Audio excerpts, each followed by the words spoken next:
اعوذ باللہ من الشیطان الرجیم بسم اللہ الرحمن الرحیم۔ ہم کو حمیدی نے یہ حدیث بیان کی، انہوں نے کہا ہم کو سفیان نے یہ حدیث بیان کی، وہ کہتے ہیں ہم کو یحییٰ بن سعید انصاری نے یہ حدیث بیان کی، انہوں نے کہا کہ مجھے یہ حدیث محمد بن ابراہیم تیمی سے حاصل ہوئی، انہوں نے اس حدیث کو علقمہ بن وقاص لیثی سے سنا۔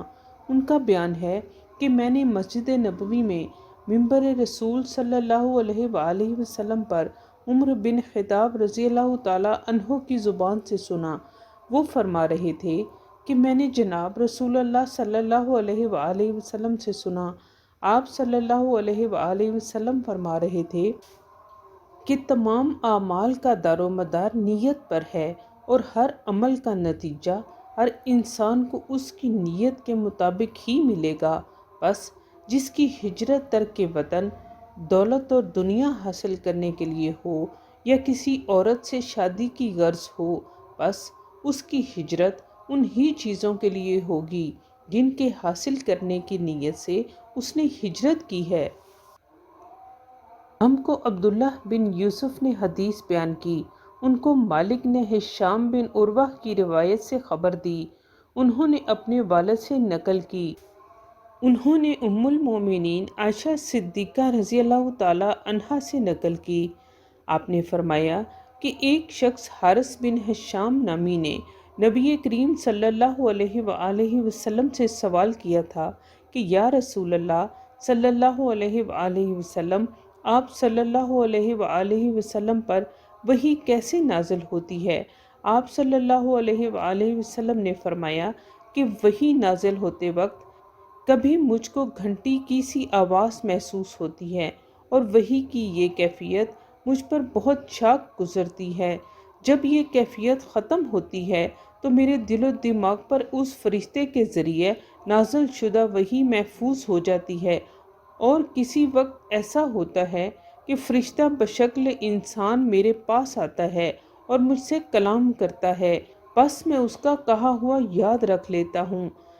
عائشہ رضی اللہ تعالیٰ عنہا کا بیان ہے کہ میں نے سخت کڑاکے کی سردی میں نبی کریم صلی اللہ علیہ وآلہ وسلم کو دیکھا ہے کہ آپ صلی اللہ علیہ وآلہ وسلم پر وحی نازل ہوئی، اور جب اس کا سلسلہ موقوف ہوا تو آپ صلی اللہ علیہ وآلہ وسلم کی پیشانی پسینے سے شرابور تھی۔ ہم کو یحییٰ بن بکیر نے یہ حدیث بیان کی، وہ کہتے ہیں کہ اس حدیث کو ہم کو لیث نے خبر دی، لیث عقیل سے روایت کرتے ہیں، عقیل ابن شہاب سے، وہ عروہ بن زبیر سے، وہ ام المومنین عائشہ رضی اللہ تعالیٰ عنہا سے نقل کرتے ہیں کہ انہوں نے بتلایا کہ نبی کریم صلی اللہ علیہ وآلہ وسلم پر وحی کا ابتدائی دور اچھے، سچے، پاکیزہ خوابوں سے شروع ہوا۔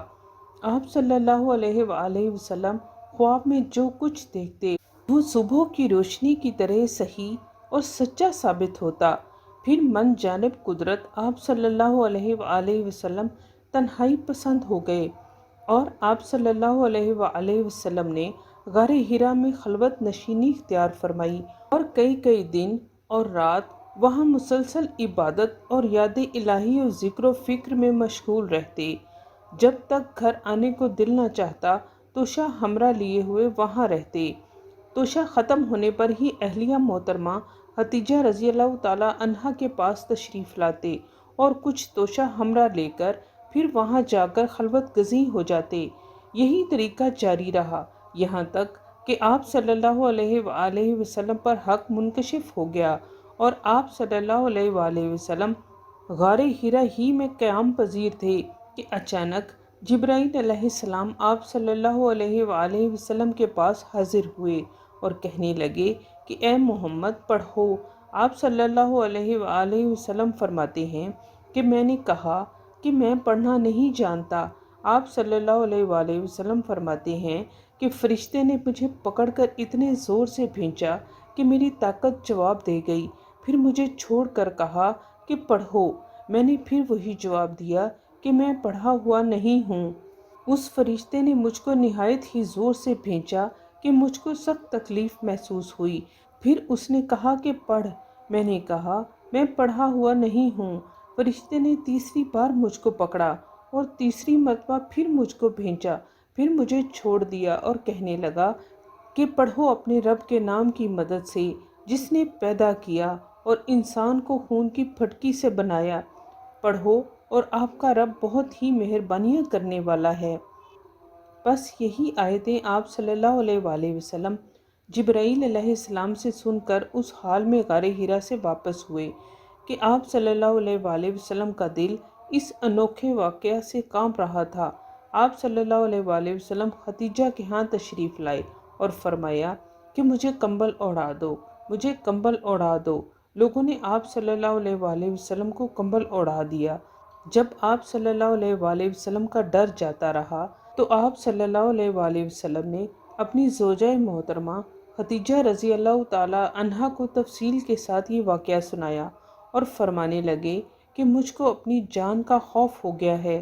آپ صلی اللہ علیہ وآلہ وسلم کی اہلیہ محترمہ خدیجہ رضی اللہ تعالی عنہا نے آپ صلی اللہ علیہ وآلہ وسلم کی ڈھارس بندھائی اور کہا کہ آپ کا خیال صحیح نہیں ہے۔ اللہ کی قسم، آپ کو اللہ کبھی رسوا نہیں کرے گا۔ آپ تو اخلاق فاضلہ کے مالک ہیں، آپ تو کنبہ پرور ہیں، بے کسوں کا بوجھ اپنے سر پر رکھ لیتے ہیں، مفلسوں کے لیے آپ کماتے ہیں، مہمان نوازی میں آپ بے مثال ہیں اور مشکل وقت میں آپ امر حق کا ساتھ دیتے ہیں۔ ایسے اوصاف حسنہ والا انسان یوں بے وقت ذلت اور خواری کی موت نہیں پا سکتا۔ پھر مزید تسلی کے لیے خدیجہ رضی اللہ تعالی عنہا آپ صلی اللہ علیہ وآلہ وسلم کو ورقہ بن نوفل کے پاس لے گئیں جو ان کے چچا زاد بھائی تھے اور زمانہ جاہلیت میں نصرانی مذہب اختیار کر چکے تھے اور عبرانی زبان کے کاتب تھے۔ چنانچہ انجیل کو بھی حسب منشائے خداوندی عبرانی زبان میں لکھا کرتے تھے۔ انجیل سریانی زبان میں نازل ہوئی تھی، پھر اس کا ترجمہ عبرانی زبان میں ہوا۔ ورقہ اسی کو لکھتے تھے۔ وہ بہت بوڑھے ہو گئے تھے، یہاں تک کہ ان کی بینائی بھی رخصت ہو چکی تھی۔ خدیجہ رضی اللہ تعالی عنہا نے ان کے سامنے آپ صلی اللہ علیہ وآلہ وسلم کے حالات بیان کیے اور کہا کہ اے چچا زاد بھائی، اپنے بھتیجے محمد صلی اللہ علیہ وآلہ وسلم کی زبانی ذرا ان کی کیفیت سن لیجئے۔ وہ بولے کہ بھتیجے، آپ نے جو کچھ دیکھا ہے اس کی تفصیل سناؤ۔ چنانچہ آپ صلی اللہ علیہ وآلہ وسلم نے از اول تا آخر پورا واقعہ سنایا، جسے سن کر ورقہ بے اختیار ہو کر بول اٹھے کہ یہ تو وہی ناموس معزز رازدان فرشتہ ہے جسے اللہ نے موسیٰ علیہ السلام پر وحی دے کر بھیجا تھا۔ کاش میں آپ کے اس عہد نبوت کے شروع ہونے پر جواں عمر ہوتا، کاش میں اس وقت تک زندہ رہتا جبکہ آپ کی قوم آپ کو اس شہر سے نکال دے گی۔ رسول اللہ صلی اللہ علیہ وآلہ وسلم نے یہ سن کر تعجب سے پوچھا کہ کیا وہ لوگ مجھ کو نکال دیں گے، حالانکہ میں تو ان میں صادق اور امین اور مقبول ہوں۔ ورقہ بولا، ہاں یہ سب کچھ سچ ہے، مگر جو کچھ بھی آپ کی طرح امر حق لے کر آیا لوگ اس کے دشمن ہی ہو گئے ہیں۔ اگر مجھے آپ کی نبوت کا وہ زمانہ مل جائے تو میں آپ کی پوری مدد کروں گا۔ مگر ورقہ کچھ دنوں بعد انتقال کر گئے، پھر کچھ عرصہ تک وحی کی آمد موقوف رہی۔ ابن شہاب کہتے ہیں مجھ کو ابو سلمہ بن عبد الرحمن نے جابر بن عبداللہ انصاری رضی اللہ تعالی عنہ سے یہ روایت نقل کی کہ آپ صلی اللہ علیہ وآلہ وسلم نے وحی کے رک جانے کے زمانے کے حالات بیان فرماتے ہوئے کہا کہ ایک روز میں چلا جا رہا تھا کہ اچانک میں نے آسمان کی طرف ایک آواز سنی اور میں نے اپنا سر آسمان کی طرف اٹھایا، کیا دیکھتا ہوں کہ وہی فرشتہ جو میرے پاس غار حرا میں آیا تھا وہ آسمان اور زمین کے بیچ میں ایک کرسی پر بیٹھا ہوا ہے۔ میں اس سے ڈر گیا اور گھر آنے پر میں نے پھر کمبل اوڑھنے کی خواہش ظاہر کی۔ اس وقت اللہ پاک کی طرف سے یہ آیات نازل ہوئیں، اے لحاف اوڑھ کر لیٹنے والے، اٹھ کھڑا ہو اور لوگوں کو عذاب الہی سے ڈرا اور اپنے رب کی بڑائی بیان کر اور اپنے کپڑوں کو پاک صاف رکھ اور گندگی سے دور رہ۔ اس کے بعد وحی تیزی کے ساتھ پے در پے آنے لگیں۔ اس حدیث کو یحییٰ بن بکیر کے علاوہ لیث بن سعد سے عبداللہ بن یوسف اور ابو صالح نے بھی روایت کیا ہے۔ اور عقیل کے علاوہ زہری سے بلال بن روات نے بھی روایت کیا ہے۔ موسیٰ بن اسماعیل نے ہم سے حدیث بیان کی، ان کو ابو عوانہ نے خبر دی، ان سے موسیٰ ابن ابی عائشہ نے بیان کی، ان سے سعید بن جبیر نے، انہوں نے ابن عباس رضی اللہ تعالی عنہ سے کلام الہی کی تفسیر کے سلسلہ میں سنا کہ رسول اللہ صلی اللہ علیہ وآلہ وسلم نزول قرآن کے وقت بہت سختی محسوس فرمایا کرتے تھے، اور اس کی علامتوں میں سے ایک علامت تھی کہ یاد کرنے کے لیے آپ اپنے ہونٹوں کو ہلاتے تھے۔ ابن عباس رضی اللہ عنہ نے کہا، میں اپنے ہونٹ ہلاتا ہوں جس طرح آپ ہلاتے تھے۔ سعید کہتے ہیں، میں بھی اپنے ہونٹ ہلاتا ہوں جس طرح ابن عباس رضی اللہ عنہ کو میں نے ہلاتے دیکھا۔ پھر انہوں نے اپنے ہونٹ ہلائے۔ ابن عباس رضی اللہ عنہ نے کہا، پھر یہ آیت اتری کہ اے محمد، قرآن کو جلد جلد یاد کرنے کے لیے اپنی زبان نہ ہلاؤ، اس کو جمع کر دینا اور پڑھا دینا ہمارا ذمہ ہے۔ ابن عباس رضی اللہ عنہ کہتے ہیں، یعنی قرآن آپ صلی اللہ علیہ وآلہ وسلم کے دل میں جما دینا اور پڑھا دینا ہمارے ذمہ ہے، پھر جب ہم پڑھ چکیں تو اس پڑھے ہوئے کی اتباع کرو۔ ابن عباس رضی اللہ عنہ فرماتے ہیں، اس کا مطلب یہ ہے کہ آپ اس کو خاموشی کے ساتھ سنتے رہو، اس کے بعد مطلب سمجھا دینا ہمارے ذمہ ہے، پھر یقیناً یہ ہماری ذمہ داری ہے کہ آپ اس کو پڑھو، یعنی اس کو محفوظ کر سکو۔ چنانچہ اس کے بعد جب آپ کے پاس جبرائیل علیہ السلام وحی لے کر آتے تو آپ توجہ سے سنتے، جب وہ چلے جاتے تو رسول اللہ صلی اللہ علیہ وآلہ وسلم اس وحی کو اسی طرح پڑھتے جس طرح جبرائیل علیہ السلام نے اسے پڑھا تھا۔ ہم کو عبدان نے حدیث بیان کی، انہیں عبداللہ بن مبارک نے خبر دی، ان کو یونس نے، انہوں نے زہری سے یہ حدیث سنی۔ دوسری سند یہ ہے کہ ہم سے بشر بن محمد نے یہ حدیث بیان کی، ان سے عبداللہ بن مبارک نے، ان سے یونس اور معمر ان دونوں نے زہری سے روایت کی۔ پہلی سند کے مطابق زہری سے عبداللہ بن عبداللہ نے، انہوں نے ابن عباس رضی اللہ عنہ سے یہ روایت نقل کی کہ رسول اللہ صلی اللہ علیہ وآلہ وسلم سب لوگوں سے زیادہ جواد، سخی تھے، اور رمضان میں دوسرے اوقات کے مقابلہ میں جب جبرائیل علیہ السلام آپ صلی اللہ علیہ وآلہ وسلم سے ملتے بہت ہی زیادہ جود و کرم فرماتے۔ جبرائیل علیہ السلام رمضان کی ہر رات میں آپ صلی اللہ علیہ وآلہ وسلم سے ملاقات کرتے اور آپ صلی اللہ علیہ وآلہ وسلم کے ساتھ قرآن کا دورہ کرتے۔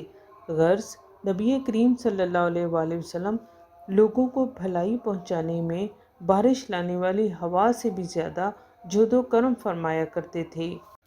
ہم کو ابو الیمان حکم بن نافع نے حدیث بیان کی، انہیں اس حدیث کی شعیب نے خبر دی، انہوں نے زہری سے یہ حدیث سنی، انہیں عبید اللہ ابن عبداللہ ابن عتبہ بن مسعود نے خبر دی کہ عبداللہ بن عباس سے ابو سفیان بن حرب نے یہ واقعہ بیان کیا کہ ہرقل شاہ روم نے ان کے پاس قریش کے قافلے میں ایک آدمی بلانے کو بھیجا، اور اس وقت یہ لوگ تجارت کے لیے ملک شام گئے ہوئے تھے، اور یہ وہ زمانہ تھا جب رسول اللہ صلی اللہ علیہ وآلہ وسلم نے قریش اور ابو سفیان سے ایک وقتی عہد کیا ہوا تھا۔ جب ابو سفیان اور دوسرے لوگ ہرقل کے پاس ایلیا پہنچے جہاں ہرقل نے دربار طلب کیا تھا، اس کے گرد روم کے بڑے بڑے لوگ، علماء، وزراء، امراء بیٹھے ہوئے تھے۔ ہرقل نے ان کو اور اپنے ترجمان کو بلوایا، پھر ان سے پوچھا کہ تم میں سے کون شخص مدعی رسالت کا زیادہ قریبی عزیز ہے؟ ابو سفیان کہتے ہیں کہ میں بول اٹھا کہ میں اس کا سب سے زیادہ قریبی رشتہ دار ہوں، کہ اس کو، ابو سفیان کو میرے قریب لا کر بٹھاؤ اور اس کے ساتھیوں کو اس کی پیٹھ کے پیچھے بٹھا دو۔ پھر اپنے ترجمان سے کہا کہ ان لوگوں سے کہہ دو کہ میں ابو سفیان سے اس شخص کے، یعنی محمد صلی اللہ علیہ وآلہ وسلم کے حالات پوچھتا ہوں، اگر یہ مجھ سے کسی بات میں جھوٹ بول دے تو تم اس کا جھوٹ ظاہر کر دینا۔ ابو سفیان کا قول ہے کہ اللہ کی قسم، اگر مجھے یہ غیرت نہ آتی کہ یہ لوگ مجھ کو جھٹلائیں گے تو میں آپ صلی اللہ علیہ وآلہ وسلم کی نسبت ضرور غلط گوئی سے کام لیتا۔ خیر، پہلی بات جو ہرقل نے مجھ سے پوچھی وہ یہ کہ اس شخص کا خاندان تم لوگوں میں کیسا ہے؟ میں نے کہا وہ تو بڑے اونچے عالی نسب والے ہیں۔ کہنے لگا اس سے پہلے بھی کسی نے تم لوگوں میں ایسی بات کہی تھی؟ میں نے کہا نہیں۔ کہنے لگا اچھا اس کے بڑوں میں کوئی بادشاہ ہوا ہے؟ میں نے کہا نہیں۔ پھر اس نے کہا بڑے لوگوں نے اس کی پیروی اختیار کی ہے یا کمزوروں نے؟ میں نے کہا نہیں، کمزوروں نے۔ پھر کہنے لگا اس کے تابع دار روز بڑھتے جاتے ہیں یا کوئی ساتھی پھر بھی جاتا ہے؟ میں نے کہا نہیں۔ کہنے لگا کہ کیا اپنے اس دعوی نبوت سے پہلے کبھی کسی بھی موقع پر اس نے جھوٹ بولا ہے؟ میں نے کہا نہیں، اور اب ہماری اس صلح کی ایک مقرر مدت ٹھہری ہوئی ہے، معلوم نہیں وہ اس میں کیا کرنے والا ہے۔ ابو سفیان کہتے ہیں اس بات کے سوا اور کوئی جھوٹ اس گفتگو میں شامل نہ کر سکا۔ ہرقل نے کہا کیا تمہاری اس سے کبھی لڑائی بھی ہوتی ہے؟ ہم نے کہا کہ ہاں۔ بولا پھر تمہاری اور اس کی جنگ کا کیا حال ہوتا ہے؟ میں نے کہا لڑائی ڈول کی طرح ہے، کبھی وہ ہم سے میدان جنگ جیت لیتے ہیں اور کبھی ہم ان سے جیت لیتے ہیں۔ ہرقل نے پوچھا وہ تمہیں کس بات کا حکم دیتا ہے؟ میں نے کہا وہ کہتا ہے کہ صرف ایک اللہ ہی کی عبادت کرو، اس کا کسی کو شریک نہ بناؤ، اور اپنے باپ دادا کی شرک کی باتیں چھوڑ دو، اور ہمیں نماز پڑھنے، سچ بولنے، پرہیزگاری اور صلہ رحمی کا حکم دیتا ہے۔ یہ سب سن کر پھر ہرقل نے اپنے ترجمان سے کہا کہ ابو سفیان سے کہہ دے کہ میں نے تم سے اس کا نسب پوچھا تو تم نے کہا کہ وہ ہم میں عالی نسب ہے اور پیغمبر اپنی قوم میں عالی نسب ہی بھیجے جایا کرتے ہیں۔ میں نے تم سے پوچھا کہ دعویٰ نبوت کی یہ بات تمہارے اندر اس سے پہلے کسی اور نے بھی کہی تھی تو تم نے جواب دیا کہ نہیں۔ تب میں نے اپنے دل میں کہا کہ اگر یہ بات اس سے پہلے کسی نے کہی ہوتی تو میں سمجھتا کہ اس شخص نے بھی اسی بات کی تقلید کی ہے جو پہلے کہی جا چکی ہے۔ میں نے تم سے پوچھا کہ اس کے بڑوں میں کوئی بادشاہ بھی گزرا ہے؟ تم نے کہا کہ نہیں۔ تو میں نے دل میں کہا کہ ان کے بزرگوں میں سے کوئی بادشاہ ہوا ہوگا تو کہہ دوں گا کہ وہ شخص اس بہانہ اپنے آباء و اجداد کی بادشاہت اور ان کا ملک دوبارہ حاصل کرنا چاہتا ہے۔ اور میں نے تم سے پوچھا کہ اس بات کے کہنے یعنی پیغمبری کا دعویٰ کرنے سے پہلے تم نے کبھی اس کو دروغ گوئی کا الزام لگایا؟ تم نے کہا کہ نہیں۔ تو میں نے سمجھ لیا کہ جو شخص آدمیوں کے ساتھ دروغ گوئی سے بچے وہ اللہ کے بارے میں کیسے جھوٹی بات کہہ سکتا ہے۔ اور میں نے تم سے پوچھا کہ بڑے لوگ اس کے پیرو ہوتے ہیں یا کمزور آدمی؟ تم نے کہا کمزوروں نے اس کی اتباع کی ہے۔ تو دراصل یہی لوگ پیغمبروں کے متبعین ہوتے ہیں۔ اور میں نے تم سے پوچھا کہ اس کے ساتھی بڑھ رہے ہیں یا کم ہو رہے ہیں؟ تم نے کہا کہ وہ بڑھ رہے ہیں، اور ایمان کی کیفیت یہی ہوتی ہے حتیٰ کہ وہ کامل ہو جاتا ہے۔ اور میں نے تم سے پوچھا کہ آیا کوئی شخص اس کے دین سے ناخوش ہو کر مرتد بھی ہو جاتا ہے؟ تم نے کہا نہیں۔ تو ایمان کی خاصیت بھی یہی ہے، جن کے دلوں میں اس کی مسرت رچ بس جائے وہ اس سے لوٹا نہیں کرتے۔ اور میں نے تم سے پوچھا کہ آیا وہ کبھی عہد شکنی کرتے ہیں؟ تم نے کہا نہیں۔ پیغمبروں کا یہی حال ہوتا ہے، وہ عہد کی خلاف ورزی نہیں کرتے۔ اور میں نے تم سے کہا کہ وہ تم سے کس چیز کے لیے کہتے ہیں؟ تم نے کہا کہ وہ ہمیں حکم دیتے ہیں کہ اللہ کی عبادت کرو، اس کے ساتھ کسی کو شریک نہ ٹھہراؤ، اور تمہیں بتوں کی پرستش سے روکتے ہیں، سچ بولنے اور پرہیزگاری کا حکم دیتے ہیں۔ لہٰذا اگر یہ باتیں جو تم کہہ رہے ہو سچ ہیں تو عنقریب وہ اس جگہ کا مالک ہو جائے گا کہ جہاں میرے یہ دونوں پاؤں ہیں۔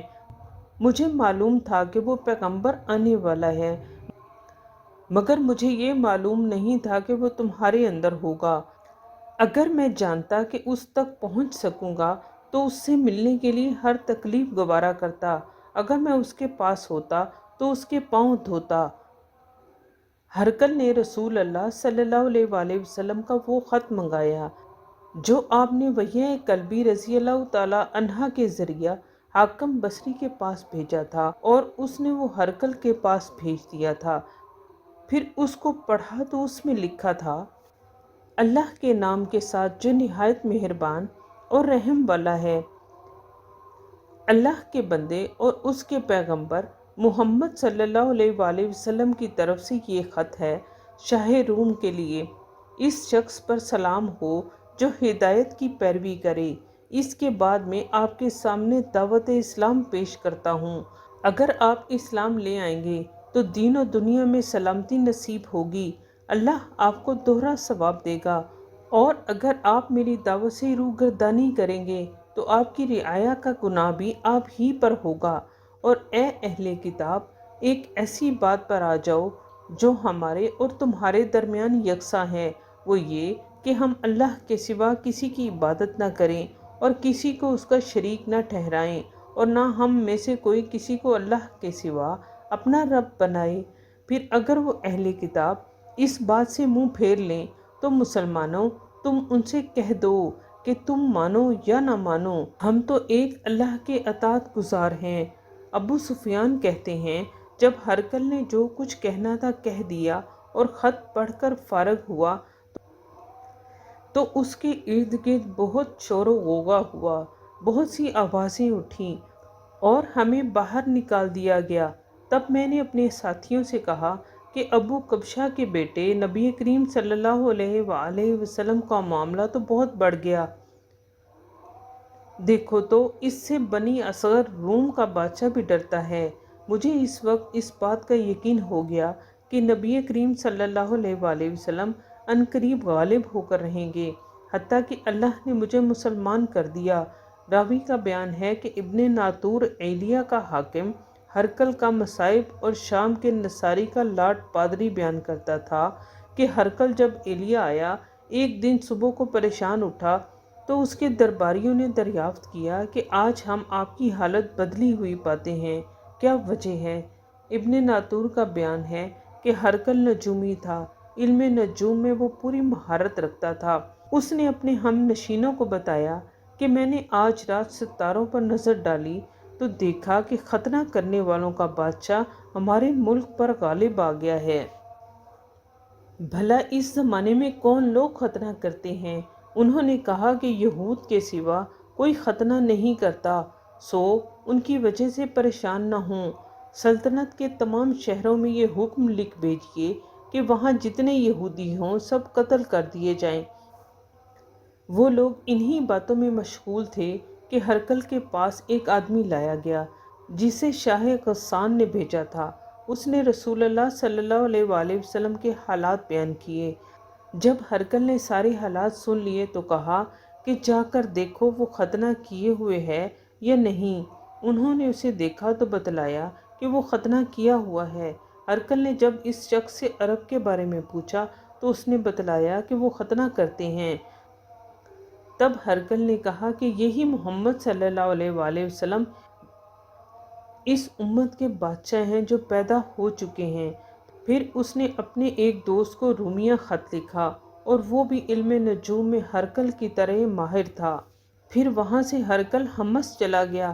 ابھی حمص سے نکلا نہیں تھا کہ اس کے دوست کا خط اس کے جواب میں آ گیا۔ اس کی رائے بھی نبی کریم صلی اللہ علیہ وآلہ وسلم کے ظہور کے بارے میں ہرقل کے موافق تھی کہ محمد صلی اللہ علیہ وآلہ وسلم واقعی پیغمبر ہیں۔ اس کے بعد ہرقل نے روم کے بڑے آدمیوں کو اپنے حمص کے محل میں طلب کیا اور اس کے حکم سے محل کے دروازے بند کر لیے گئے۔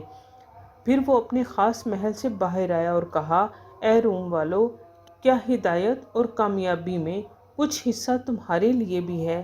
اگر تم اپنی سلطنت کی بقا چاہتے ہو تو پھر اس نبی کی بیعت کر لو اور مسلمان ہو جاؤ۔ یہ سننا تھا کہ پھر وہ لوگ وحشی گدھوں کی طرح دروازوں کی طرف دوڑے، مگر انہیں بند پایا۔ آخر جب ہرقل نے اس بات سے ان کی یہ نفرت دیکھی اور ان کے ایمان لانے سے مایوس ہو گیا تو کہنے لگا، ان لوگوں کو میرے پاس لاؤ۔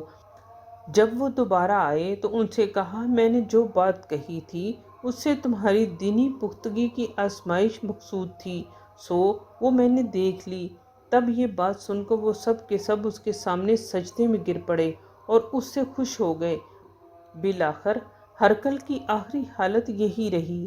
ابو عبداللہ کہتے ہیں کہ اس حدیث کو صالح بن کیسان، یونس اور معمر نے بھی زہری سے روایت کیا ہے۔